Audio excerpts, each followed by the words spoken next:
Hola mis queridos, mis queridas, bienvenidos a una nueva sesión de este comentario bíblico, de este estudio del libro de Apocalipsis.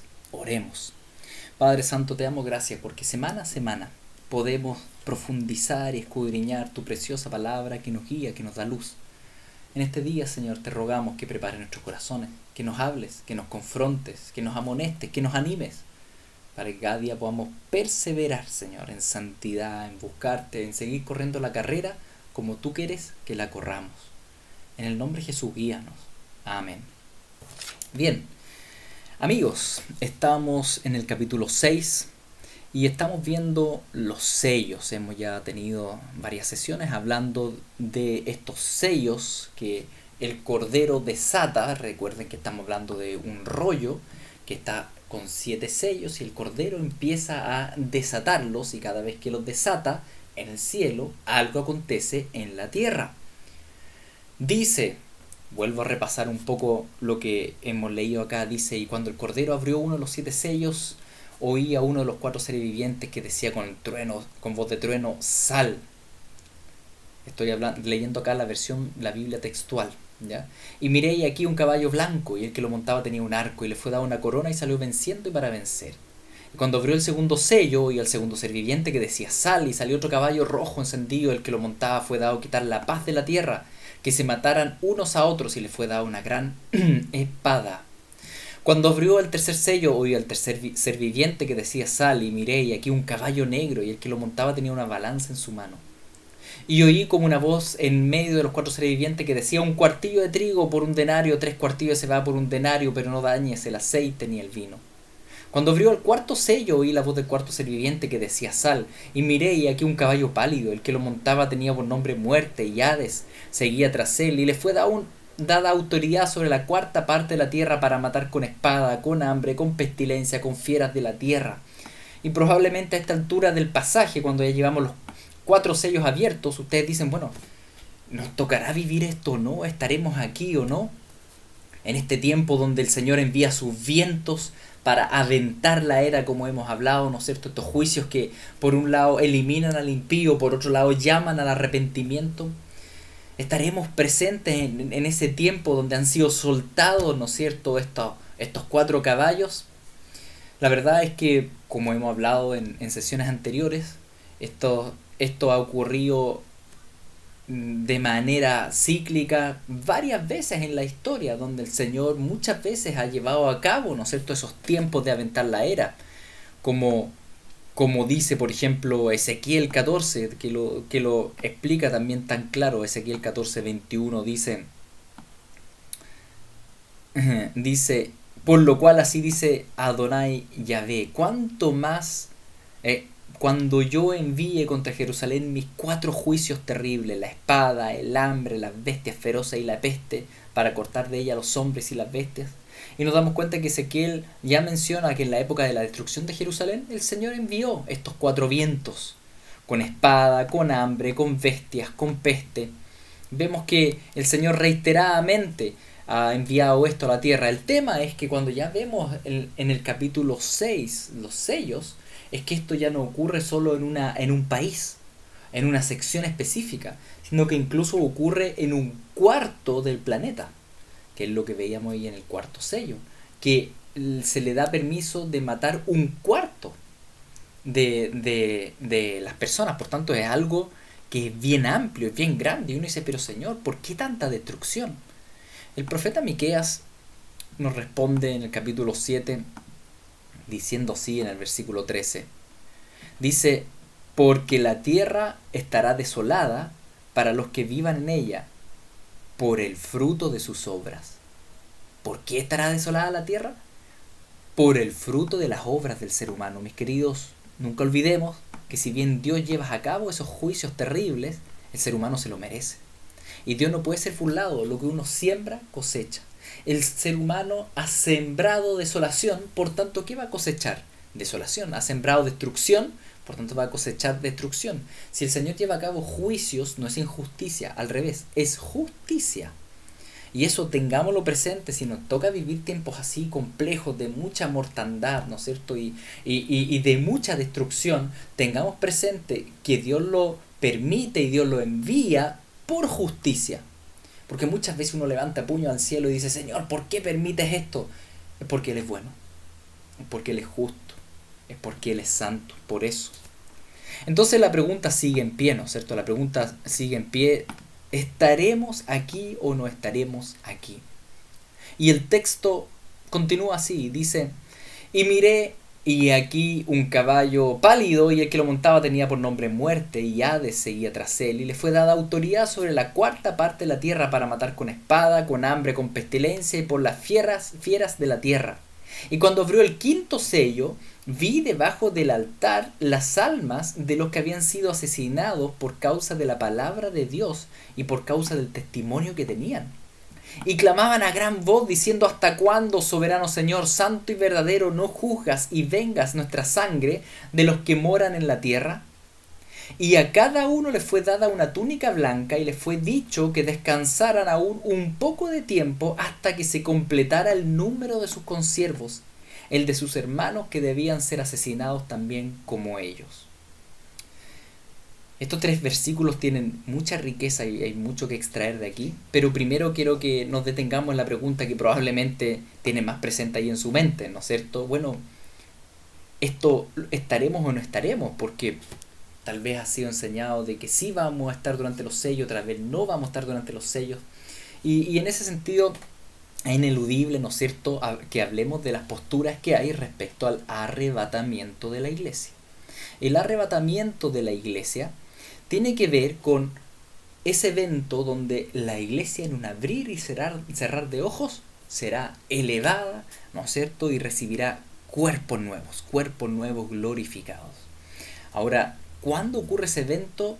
Ahí hay varias posturas, ¿ya? El que ocurra ese evento, yo creo que eso no es postural. La Biblia es muy clara en decir de que eso va a ocurrir. La pregunta es ¿cuándo? Y ahí sí hay posturas. Y como les he dicho antes, tenemos que enfrentar esto con humildad. Obviamente uno toma una postura personal que nos parece más adecuada con la escritura, pero como esto está en el futuro, uno podría estar equivocado, ¿no es cierto? Bueno, ¿cuáles son las posturas que hay? Les presento las 3 posturas, ¿no es cierto?, que clásicamente están ahí. Son la postura pre, mid y post tribulacional. Me explico. Muchos piensan o creen, lo que también es postura, que la tribulación, este tiempo duro, final, difícil, durará 7 años. ¿De dónde sacan eso? De una profecía bastante misteriosa de Daniel 9, que habla de 70 semanas, y donde aparentemente las primeras 69 semanas se cumplieron y la última aún no. Y si uno hace un cálculo de esas 69 primeras semanas, da más o menos que desde el retorno de Israel hasta la crucifixión de Cristo, da prácticamente de que cada semana dura 7 años. Es todo un cálculo bien complejo, por lo cual muchos creen que a base de ese texto, que es bastante oscuro, la tribulación durará 7 años. Es una postura, mis queridos. Podría ser. La verdad es que es bonito el número y sí, es verdad que cuando uno habla de una semana, 7 días podrían igualarse a 7 años. Podría ser. Pero es difícil afirmarlo con certeza, ¿ya? Porque los pasajes bíblicos al respecto son bastante oscuros. Entonces muchos sostienen que son 7 años. En realidad lo que está más claro en la escritura de que hay un periodo específico de 3 años y medio. Eso sí aparece mucho. Muchos obviamente lo van a tomar simbólico, otros lo van a tomar literal. El periodo de 3 años y medio es muy mencionado en la escritura, lo vamos a ver más adelante, cuando lleguemos a Apocalipsis también, que va a mencionar los 3 años y medio, o 42 meses, o 1260 días. Y ahí lo podemos conversar con calma.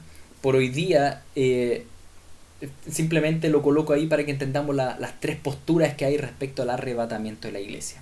En primer lugar, está la postura pretribulacional, que dice que el rapto ocurrirá previo a la tribulación, y hago notar que se ocupa generalmente en esta postura la palabra rapto, porque hablan de que ese arrebatamiento será como secreto, será una especie de rapto, ¿ya?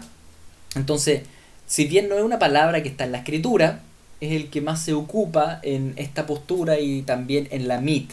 Hablan de un rapto secreto y por tanto de que el arrebatamiento será previo a que comience la semana final de los 7 años de sufrimiento.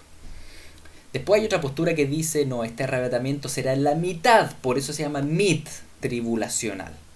Y después hay una postura que dice, este arrebatamiento será posterior, y si ustedes se dan cuenta aquí el término no ocupado no es rapto, porque ya no es tan secreto, ¿no es cierto?, sino que tiene que ver con la venida gloriosa del Señor y por tanto es posterior a la tribulación. Por eso está el pre, el mid y el post, ¿ya? Y ustedes probablemente han sido enseñados en alguna de esas tres posturas. Y bueno, debemos hacer notar que las tres posturas buscan, obviamente, ser bíblicos, ¿no es cierto?, y sujetarse a la palabra del Señor. Por eso uno debe orar, leer la Escritura y ver qué es lo que concuerda más. Ahora, desde el punto de vista de Apocalipsis, mis queridos, la verdad es que no me gusta mucho esta descripción clásica. Cuando uno estudia el libro Apocalipsis, no es que Apocalipsis mencione, por ejemplo, la palabra tribulación como un periodo de 7 años. La verdad es que ya les he mencionado antes que la palabra tilipsis, ¿no es cierto?, ocupado en el Nuevo Testamento, tiene más referencia, hace más referencia con respecto a las persecuciones que siempre han ocurrido. 7 años no es mencionado en Apocalipsis, sí se menciona 3 años y medio, y por tanto se vuelve un poco difuso esto de entender en Apocalipsis, bueno, cuándo ocurre el arrebatamiento, o no se sabe, o si se sabe. Hay posturas, y prefiero que hablemos de esas posturas más que de estas tres posturas que son medias difusas. Insisto en eso, en Apocalipsis es difícil hablar de pre, de mid y de post, porque por ejemplo, alguien te puede decir, bueno, los sellos ya son parte de la tribulación. Y otros te van a decir, no, los sellos son antes de la tribulación. Otros te van a decir, la tribulación termina con las trompetas y las copas ocurren aquí después de la venida de Cristo. Otros te van a decir, no, las copas son parte de la tribulación. Entonces, finalmente, se vuelve medio difuso cuando uno lee Apocalipsis saber, bueno, qué es pre, qué es mid, qué es post. Por tanto, no voy a tomar en cuenta estas tres posturas, sino que más bien les recuerdo que Apocalipsis, si lo estudiamos de manera literal, ya no de manera, como les he explicado antes, todo metafórico, sino que desde el punto de vista de que son eventos que realmente van a acontecer. Entonces, Apocalipsis dice que hay 7 sellos, después ocurren 7 trompetas, después ocurren 7 copas. Y cada vez, mientras vamos avanzando en estos grupos de 7, esto se vuelve más global y se vuelve más oscuro. Ya tenemos los 4 sellos que hemos mencionado, después el 5.º sello del martirio, el 6.º sello que vamos a comentar, ¿no es cierto?, en otra sesión, y después las trompetas y después las copas. Si consideramos Apocalipsis como literal, como bastante cronológico, la verdad es que las posturas de arrebatamiento que surgen acá son 4. Y es que hay grupos que piensan que nosotros seremos arrebatados antes que ocurran los sellos. Hay otros que dicen que vamos a ser arrebatados después de los sellos, pero antes de las trompetas. Hay otro grupo que dice que vamos a ser arrebatados después de las trompetas, antes de las copas. Y finalmente los que dicen que somos arrebatados al final de todo, después de las copas. Yo creo que esto es lo más fácil de ir conversando durante las siguientes sesiones y también en la sesión de hoy, para ir analizando estas posturas, que debemos analizarlas con la escritura misma, ¿no es cierto?, para tomar una o dos posturas, sin obviamente despreciar a nuestros hermanos ni menospreciar a nuestros hermanos que sostengan las posturas que nosotros tal vez no sostengamos, ¿no es cierto? Cada cual debe hacerlo con temor reverente ante el Señor. Entonces, entendiendo estas 4 posturas, ¿ya? Vamos a analizar en realidad la primera. Ya, la primera, porque aquí la pregunta es, bueno, ¿será viable o no que el arrebatamiento sea antes de que ocurran estos sellos? ¿Ya? Y la verdad es que de las 4 posturas que vemos en el libro Apocalipsis, de que el arrebatamiento pueda ocurrir ante los sellos, ante las trompetas, ante las copas o después de las copas, la menos viable, a mi juicio, pareciera ser la primera. La primera parece ser la menos viable, de que el arrebatamiento sea antes de los sellos. ¿Por qué? En primer lugar, porque el texto mismo es muy explícito en decir de que durante los sellos va a haber creyentes. Es muy explícito cuando precisamente nosotros leíamos, ¿no es cierto? Acá, que cuando abrió el quinto sello, vi debajo del altar las almas de los que habían sido asesinados por causa de la palabra del Señor y por causa del testimonio que tenían. Estas personas fueron asesinadas en ese periodo. Más aún, dice, clamaban a gran voz diciendo: ¿hasta cuándo, soberano Señor, santo y verdadero, nos juzgas y vengan nuestra sangre de los que moran en la tierra? Y cada uno le fue dada una túnica y les fue dicho que descansaran aún poco tiempo hasta que se completara el número de sus consiervos, el de sus hermanos que debían ser asesinados también como ellos. Es decir, mientras está ocurriendo el quinto sello, aún hay creyentes en la tierra que van a ser martirizados. Es decir, en el análisis interno del texto uno ve a los creyentes que están presentes en los sellos. Entonces, ahí, bueno, alguien podría decir, bueno, pero esos no son los que fueron dejados atrás, por así decirlo, que el arrebatamiento fue antes y fueron dejados atrás. En este punto yo creo que es bueno recordar la historia, mis queridos, y varios pasajes bíblicos. A ver, históricamente, el pueblo de Dios, mis queridos, ha atravesado precisamente los tiempos de aventamiento de la era.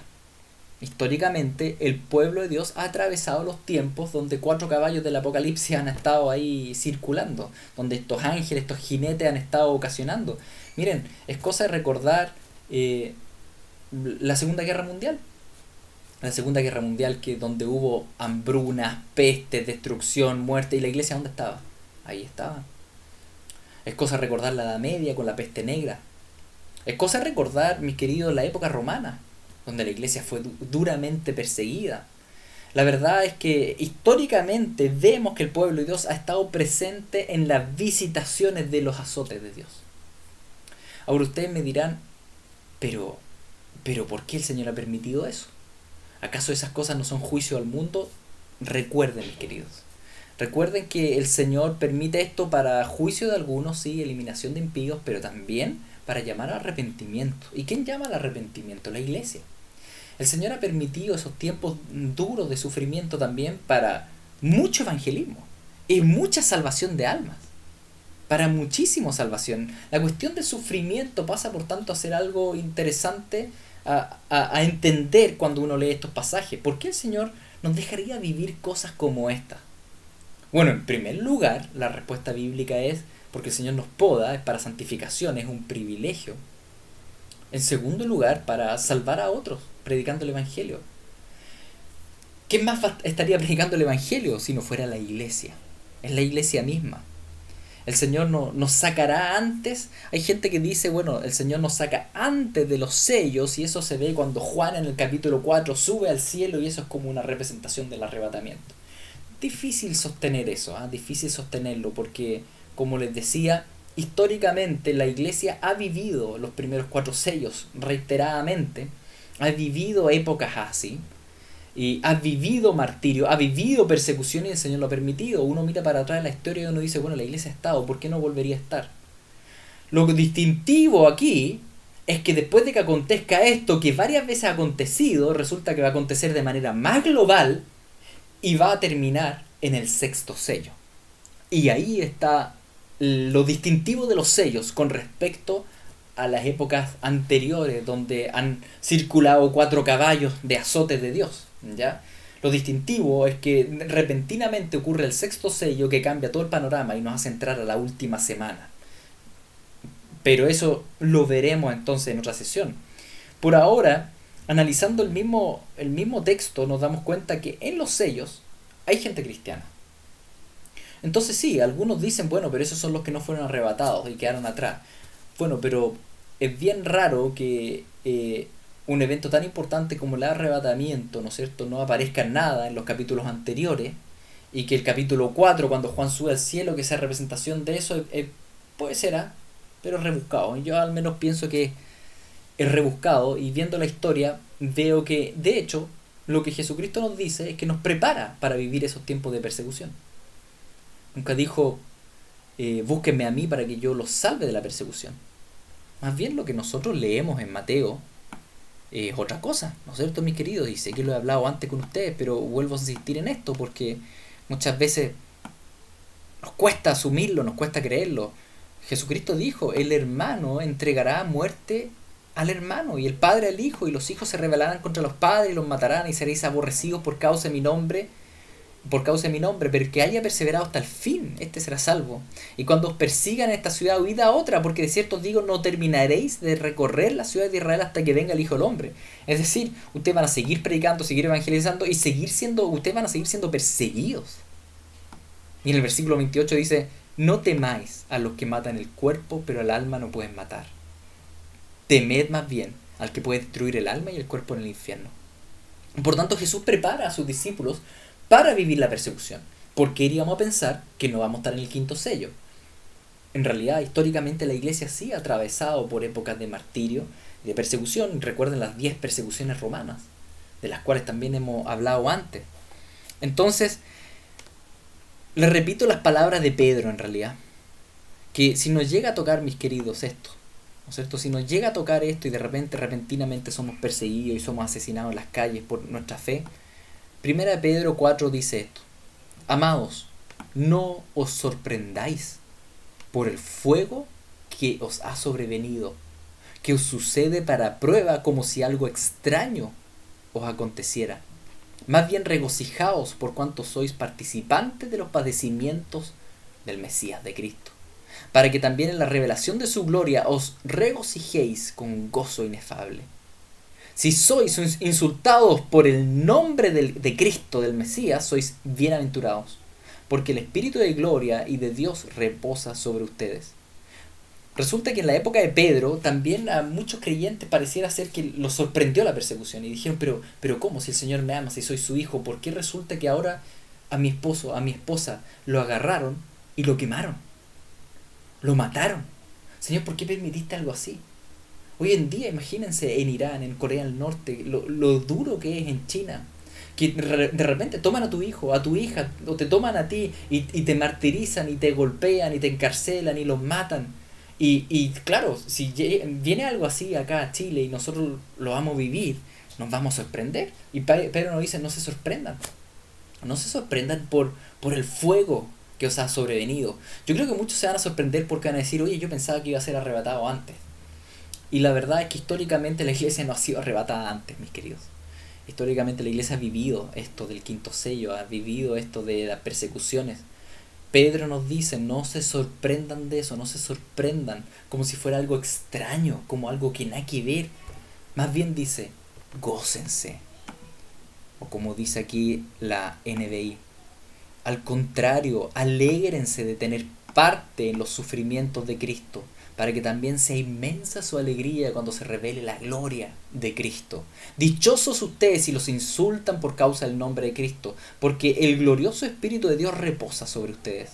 Así que mis queridos, si nos llega a pasar esto, si realmente iniciamos estos sellos y proseguimos al quinto sello y resulta en que empiezan a morir creyentes alrededor tuyo, tú no te sorprendas, sino que alégrate de que podemos tomar parte del sufrimiento de Cristo. Esto es algo que la iglesia siempre ha hecho. Y por medio del sufrimiento podemos mostrar amor a Dios. Así como Dios, por medio del sufrimiento, mostró amor a nosotros. El sufrimiento es un acto de adoración que también podemos dar a Dios y decir, sí, estoy dispuesto a que me martiricen por ti. Y eso, mis queridos, la Biblia lo toma como un privilegio. Fíjense, como un privilegio. Pedro mismo dice, yo estoy a punto, cuando él termina, yo estoy a punto de vivir este privilegio de morir. Pablo también lo dice en 2 Timoteo. Estoy a punto de ser ofrecido como un sacrificio, estoy a punto de morir por mi Señor. Cuando leemos el Nuevo Testamento, vemos que ellos tomaban realmente el martirio, el poder vivir, morir por Dios, lo tomaban como un acto privilegiado que Dios les concedía. Les concedía morir por Él y de esa manera ellos podían mostrar su amor profundo con el Señor. ¿Y qué mayor amor profundo es que morir? Que morir literalmente por Dios. Mis queridos, el poder morir por el Señor, la verdad es que es un privilegio. Es un privilegio.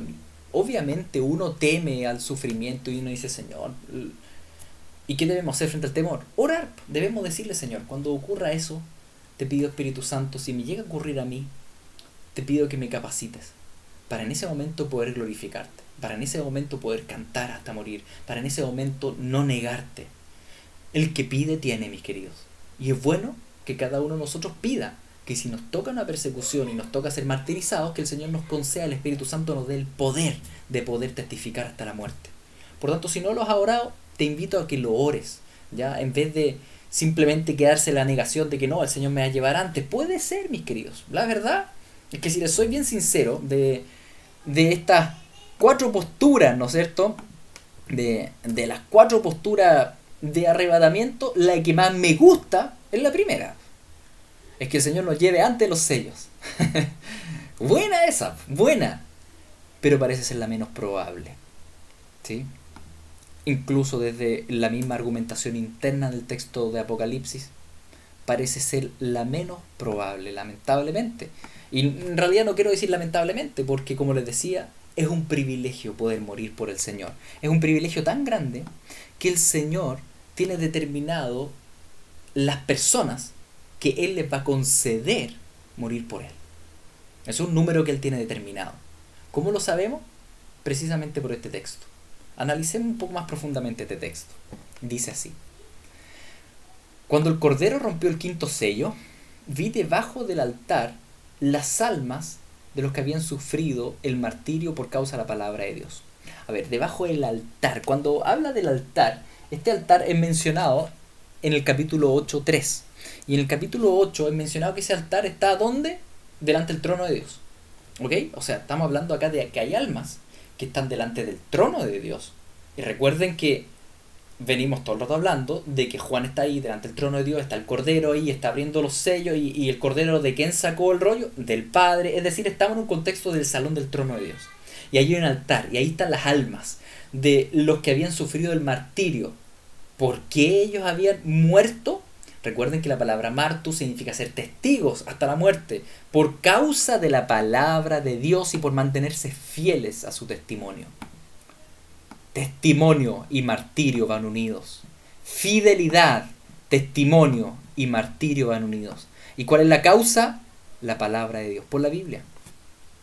Ellos fueron asesinados porque creyeron en la Biblia. Ellos fueron asesinados porque en una cultura posmoderna que no sostiene verdades, ellos dijeron sí existe una verdad y es la palabra de Dios. Fueron asesinados porque este mundo aborrece a Dios y sus palabras, y a lo bueno llama malo, y a lo malo llama bueno, y ellos llamaron a lo malo malo y a lo bueno bueno. Por tanto fueron asesinados.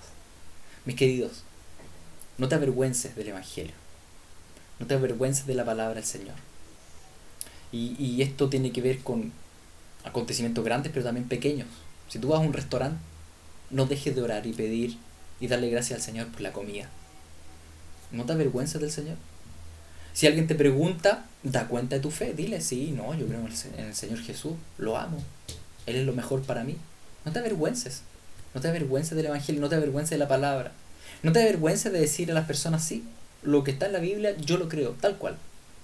Creo que Dios creó. No creo en la evolución. Creo que hay un creador. Creo que la muerte entró por el pecado. No se avergüencen. ¿Por qué nos iríamos a avergonzar si es la verdad? Ellos fueron martirizados por causa de la palabra de Dios y por mantenerse fieles en su testimonio. Eso dice la Escritura. Y vemos nosotros que el tiempo se acerca muy rápidamente cuando esto va a acontecer acá en Chile, ¿no es cierto? Ya hemos visto mucha violencia y por otro lado mucha animación o aversión contra Dios. Y gritaban a gran voz, y fíjese lo que dicen: ¿hasta cuándo, soberano Señor? ¿Hasta cuándo, soberano Señor? Es decir, Señor, tú que estás en el trono, tú reinas. Entonces la pregunta es, ¿hasta cuándo? Soberano Señor, santo y veraz. Tú eres santo, tú eres verdadero, tú eres soberano. ¿Hasta cuándo tú vas a permitir esto? ¿Hasta cuándo seguirás sin juzgar a los habitantes de la tierra y sin vengar nuestra muerte? Esto llama la atención. ¿Saben por qué llama la atención? Porque acabamos de leer 4 sellos abiertos con grandes juicios sobre la tierra. Pero el texto mismo te dice que esos sellos, en realidad, no son los grandes juicios. Son como un preámbulo. Y claro, imagínense, o sea, una cuarta parte de la tierra fue afectada por estos sellos. Pero los santos que están muertos delante del trono de Dios, ellos entienden que no es el verdadero juicio que va a llegar a los habitantes de la tierra en venganza de los creyentes muertos. Eso va a ser algo que va a ser retomado más adelante en el capítulo 16 de Apocalipsis, donde, claro, el Señor va a liberar las copas de ira. ¿Y por qué? Porque Él es el Redentor vengador. Él es nuestro Redentor vengador. Y ese término de Redentor vengador vamos a tener que analizarlo en otra sesión. Y si quieren tal vez adelantar ya y aprender de esto, recordarán la serie Ruth, que ustedes pueden buscar ahí en YouTube. Y la última predicación de la serie Ruth hablamos de esto, del Redentor vengador. Entonces gritaban a gran voz: ¿hasta cuándo, soberano Señor, santo y veraz, seguirás sin juzgar a los habitantes de la tierra? Ojo, los sellos no son la ira venidera. ¿Me entienden, no es cierto? Porque el Señor nos guarda de la ira venidera. Pero los sellos no son la ira venidera. Los sellos mismos dicen que los sellos no constituyen el juicio de Dios a los habitantes de la tierra. Más bien, entonces son un llamado de arrepentimiento y son un llamado inicial y que va a dar pie a todo lo que va a venir después con las trompetas y las copas. ¿Ya? Pero no es la venganza que lleva a cabo el vengador redentor, que lleva a cabo su venganza el vengador redentor en su retorno. Entonces, ¿hasta cuándo, soberano Señor, santo y veraz, seguirás sin juzgar a los habitantes de la tierra y sin vengar nuestra muerte? Es potente. Son los hijos de Dios clamando al Padre. Mis queridos, si tu hijo está siendo muy maltratado, está sufriendo bullying todos los días, imagínense, en el colegio todos los días bullying, y llega a tu casa y te llora y te dice: ¿hasta cuándo no vas a hacer nada? Tú, como padre o como madre, ¿qué harías? ¿Te retendrías?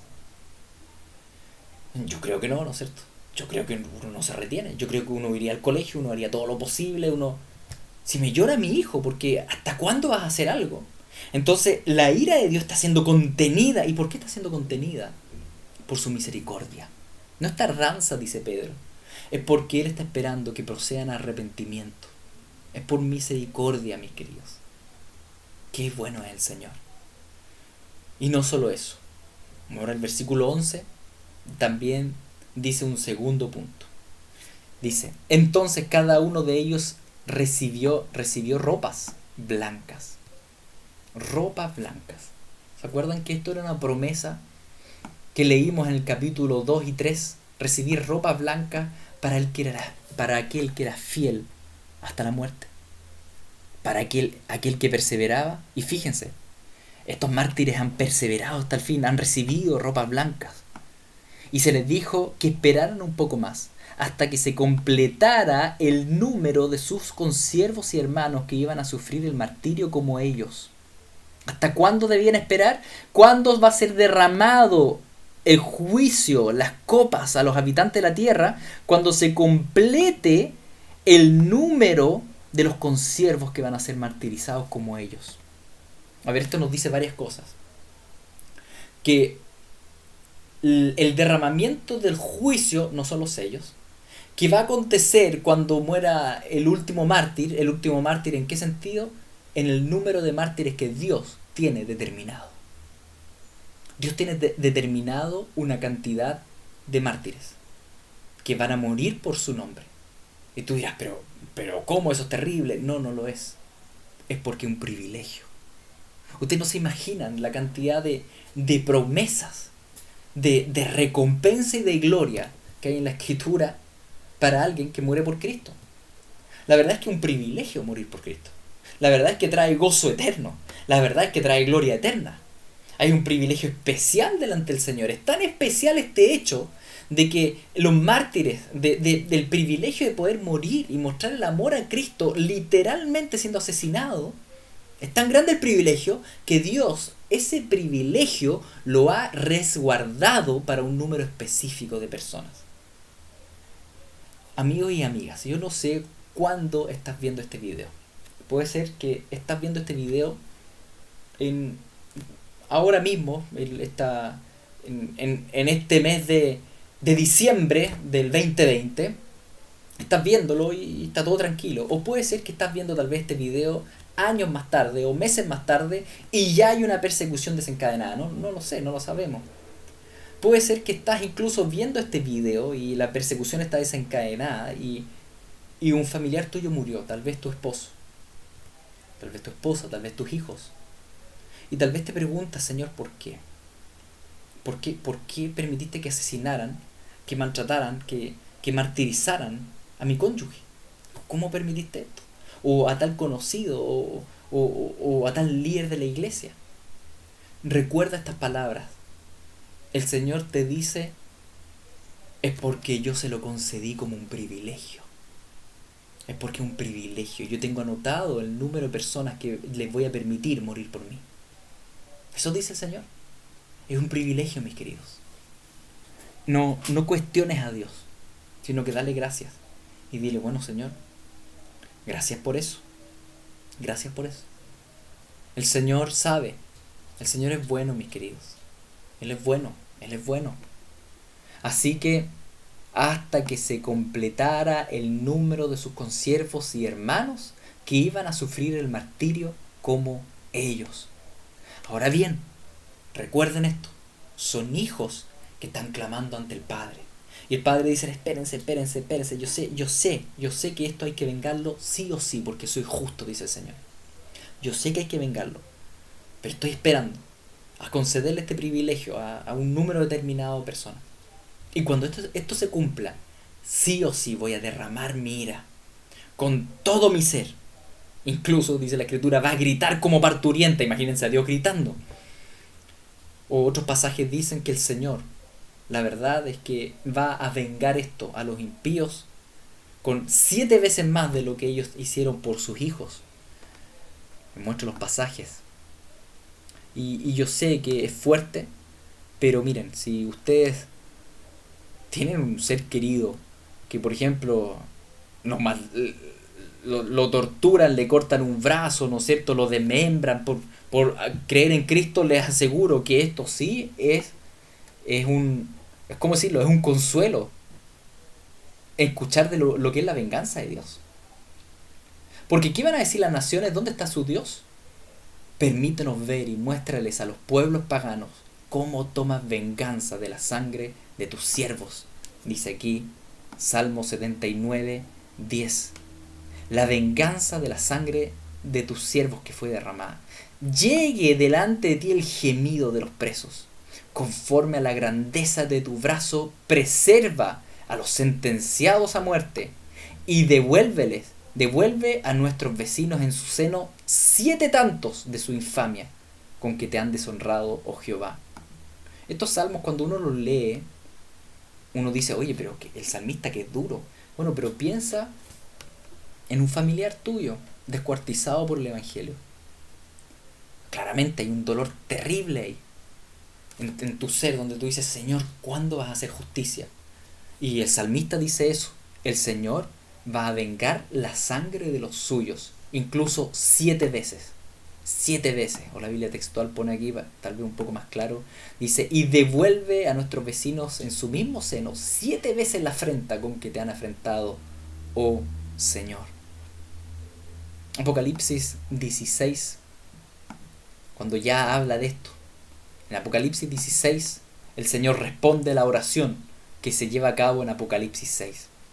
En el 16 dice, y el tercero derramó su copa en los ríos y las fuentes de las aguas y se convirtieron en sangre. Y oí al ángel de las aguas decir, justo eres, oh santo, que eres y has sido por cuanto juzgaste estas cosas, porque ellos derramaron sangre de santos y profetas. También tú les has dado a beber sangre, lo merecen. Y oí al altar que decía, sí, Señor Dios Todopoderoso, justo y verdadero son tus juicios. Fíjense, ¿quién está hablando acá en el capítulo 16, versículo 7? Oí al altar ¿Quiénes estaban debajo del altar? El capítulo 6 te dice las almas que habían sido martirizadas. Por tanto, vemos que hay una unión entre el capítulo 6 de Apocalipsis y el capítulo 16. ¿Sí? Y tiene que ver con este clamor de los mártires, decir, Señor, venga nuestra sangre. Y el Señor finalmente, como Padre amoroso, venga la sangre, ¿no es cierto? Y ellos dicen, tú eres justo y tú eres verdadero. El Redentor Vengador ha hecho lo que es justo y lo que es verdadero. Por tanto, mis queridos, sí, se vienen tiempos probablemente complejos. Si a nosotros nos toca vivir estos tiempos, son complejos, sí. Pero recuerden, históricamente a la iglesia siempre le han tocado este tipo de eventos, este tipo de tiempos. Y el Espíritu Santo, Él nos afirma. Si ustedes no han orado que el Señor afirme sus corazones para esos tiempos, si nos tocan vivirlos, entonces empiecen a orar por eso. Para que el Señor los afirme, para que el Señor les conceda el privilegio de ser fieles hasta la muerte. No lo tomen con temor, tómenlo como un privilegio. Tómenlo con honor. Y si no lo sienten así, dígale al Señor, derrámense ante Él, dígale, Señor, tengo miedo, oye, qué fuerte leer estas cosas, Señor, y convérsalo con Él. Pero no huyas, no seas evitativo.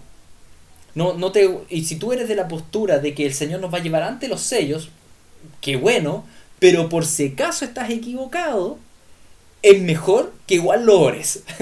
Que igual digas, Señor, por si estoy equivocado en mi postura y realmente tengo que vivir estas cosas, ayúdame a ser fiel hasta la muerte. Es mejor orar de más que de menos.